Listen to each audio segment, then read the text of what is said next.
I was a young boy when this happened, but the memory of it has never left me. Even now, as an old man sitting under the great baobab tree, I remember every detail as if it happened yesterday.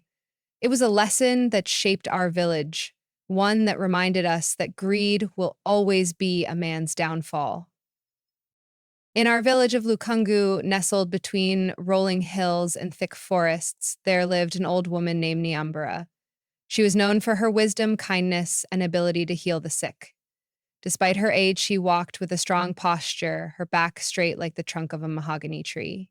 Many people whispered that she had lived for more years than anyone could count, and some even said she had secrets that the ancestors had whispered to her.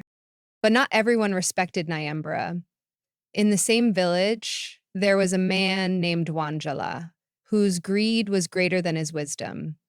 Wanjala was a hunter, but unlike other hunters who only took what they needed, he was never satisfied. He always wanted more food, more wealth, more praise from the villagers. One season, the land suffered. The rains came late, the rivers shrank, and the animals of the forest grew thin. The hunters struggled, and the farmers watched their crops wither. Hunger crept into homes like an unwelcome guest. Nyambura, however, remained unaffected. While others worried about food, she always had enough. The scent of roasting meat and freshly pounded millet porridge drifted from her hut every evening. People whispered among themselves, wondering how she never seemed to lack anything. One evening, Wanjala stood near Nyambura's hut, sniffing the air like a hyena. His stomach growled and jealousy burned within him. He wanted to know her secret. Was she hiding food? Did she have a secret farm? The next day, Wanjala waited until Nyambura left her hut to gather herbs. Then, like a thief in the night, he crept inside. At first, he saw nothing unusual, a few clay pots, a wooden mortar, and a small cooking fire. But then, in the corner of the hut, he spotted a small wooden calabash covered with a leather cloth. His hands trembled with excitement. This must be it, he thought, her secret to never going hungry. Wanjala grabbed the calabash and uncovered it. Inside was a thick, dark paste with an aroma so rich it made his mouth water. Without thinking, he dipped his finger in and tasted it. The moment the paste touched his tongue, his stomach felt full, as if he had eaten a whole goat by himself. Energy surged through his body, and he felt stronger, more powerful than ever before. His mind raced. If he could have this magic paste all for himself, he would never suffer hunger again. Wanjala quickly covered the calabash and ran home with it, hiding it under his sleeping mat. That night, he ate nothing but a single finger of the paste, yet he felt satisfied. The next morning, Nyambura discovered the theft.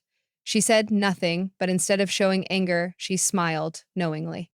Meanwhile, Wanjala grew greedy. Each day, he took more of the paste, not only for himself, but also to impress others. He invited people to his home, feeding them meat and porridge, boasting that he had found a secret to wealth. The villagers whispered, how had Wanjala become so rich overnight? Some were suspicious, but no one dared question him. But greed is like a hyena. It eats and eats until nothing is left. One night, unable to resist his hunger for more, Wanjala ate more paste than usual. The taste was different this time, richer, deeper, but as soon as he swallowed, he felt something strange. His arms tingled, his skin itched, and suddenly, his legs began to change. His feet twisted, his nails sharpened, and fur sprouted from his skin. Wanjala tried to scream, but his voice turned into a deep, guttural growl. He fell to the ground, writhing in pain as his body reshaped itself. His arms grew longer, his ears pointed, and before the night was over, Wanjala was no longer a man.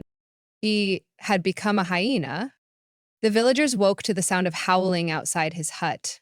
When they rushed to see what was happening, all they found were torn clothes and a hyena with human-like eyes staring back at them.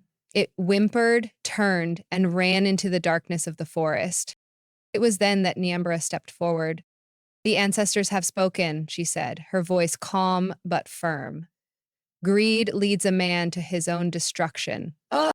She explained that the paste was a sacred gift from the ancestors, meant only for those who lived wisely and shared with others. It was never meant to be stolen. By taking more than his share, Wanjala had turned himself into the very creature that symbolized greed. From that day, Wanjala was never seen again, at least not as a man. But on some nights, when the village was silent and the moon hung high, a lone hyena would be seen at the edge of the forest, staring at the village with sad, human like eyes.